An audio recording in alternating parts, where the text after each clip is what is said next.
एक तार वृत्त के रूप में है जिसकी त्रिज्या 84 सेंटीमीटर है। एक तार है, वो वृत्ताकार है, वृत्त के आकार का है और उसका त्रिज्या 84 सेंटीमीटर है।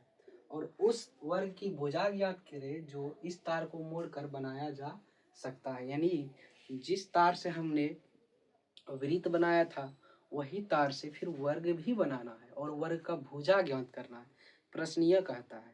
तो देखिए इस तरह से एक वृत्त हमने छाप लिया, ठीक है, और वृत्त का त्रिज्या कितना है? 84 सेंटीमीटर। तो देखिए लिखेंगे हल। दिया है r बराबर 84 सेंटीमीटर, यानी वृत्त की त्रिज्या 84 सेंटीमीटर है। उसके बाद वृत्त का परिधि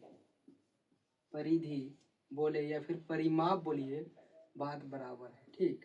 परिमाप होता है क्या? 2 पाई r, यानी 2 और पाई का मान होता है 22/7 और r का मान है यहाँ पे कितना? 84। तो काट दीजिए इसको, 12/84। कहने का मतलब हो जाएगा यहाँ पे कि 22 दूना 44 और गुना में 12 लिख दीजिए। उसके बाद बोला गया है, थोड़ा सा यहाँ पर ध्यान दीजिएगा कि जिस तार लेके हमने वृत्त बनाया था, वृत्त आकार का था, वही तार से फिर वर्ग भी बनाया गया है।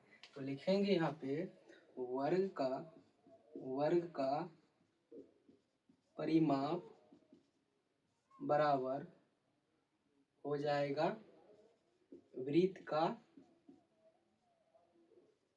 परिधि, क्योंकि जितना ठो वृत्त का परिधि है, जो तार से हमने वृत्त का परिमाप निकाला था वही तार से वर्ग भी तो बनाया गया है। तो कहने का मतलब यहाँ पे वर्ग का परिमाप हो जाता है 4 गुना 1 भुजा बोले तो 4a।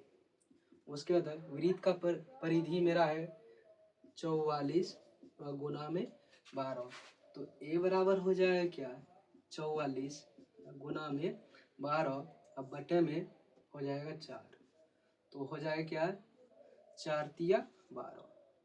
तो a बराबर हो जाएगा कि 44 गुना में 3।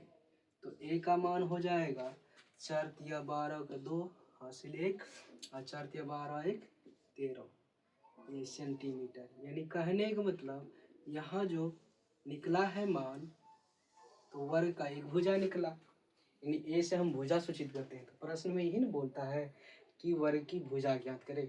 तो कहने का अर्थ है कि वर्ग की भुजा का मान हो जाएगा 132 सेंटीमीटर। यही है इस प्रश्न का आंसर। आई होप कि यह प्रश्न आपको समझ में आए तो जरूर ही लाइक कीजिए और ऐसी ही वीडियो के लिए हमारे इस पेज को फॉलो भी कीजिए और मिलते रहेंगे ऐसे वीडियो आपको। और